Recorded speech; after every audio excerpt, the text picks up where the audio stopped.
ទូសេចំពោះអ្នកគ្នាចឹងវីដេអូមួយនេះគឺនិយាយពីរបៀបបំលែង file PDF ទៅជា file text ដែលយើងអាចយកទៅកែប្រែបាននៅក្នុង Microsoft Word ឬក៏កម្មវិធីផ្សេងបាទដោយប្រើប្រាស់ AI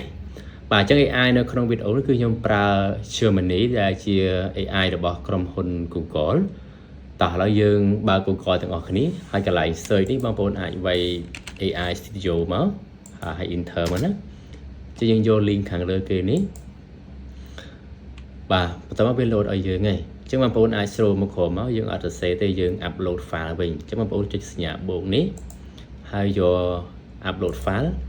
បាទហើយទៅរកទីតាំងដែលឯកសារបងប្អូនថតទៅមកអញ្ចឹងយកឯកសារមួយនេះហើយយើង open វាទៅបាទយើងអាចទៅមើលឯកសារបន្តិចបានអញ្ចឹងវាជា PDF ដែលមានពីរទំព័រណាបាទឥឡូវយើង upload ហើយអញ្ចឹងយើងសរសេរ from ដើម្បីឲ្យវាធ្វើការយើងតិចមកអញ្ចឹងខ្ញុំដាក់ថាបាទ extract text to me យ៉ាប់ហើយយើងចុច run អូខេឥឡូវវាចាប់ផ្ដើមសរសេរឲ្យយើងហើយបាទអញ្ចឹងវាស៊ីពេលតិចដែរអត់យូរទេបាទឥឡូវហើយអញ្ចឹងបងប្អូនអាច copy ទៅដាក់ក្នុង Word គឺក៏ក្នុងកម្មវិធីណាដែលបងប្អូនចង់ប្រើបានអញ្ចឹងដើម្បី copy យើងមើលកន្លែង tray 3នេះហើយយកពាក្យថា copy បើក Word របស់យើងមកហើយចុច Ctrl V ដើម្បីផាសវាយើងអាចដូរ font ទៅតាមបងប្អូនចង់បានខ្ញុំប្រើខ្មែរ S សៀមរាបយ៉ាបាទអញ្ចឹងអក្សរដែលយើងបានមកគឺវាសឹងតែត្រូវទាំងស្រុងហើយបាទកន្លែងយើងមិនចង់បានទេយើងលុបវាចោលទៅនឹងមួយទៀតបើសិនជាបងប្អូនមានជា file រូបភាពក៏យើងអាចបំលែងទៅជាតិចបានដូចគ្នាដែរ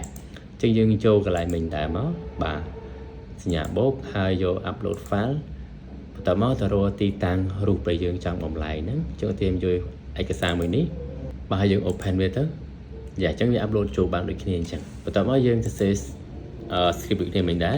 បាទ extract text to me យ៉ាហើយយើង run មក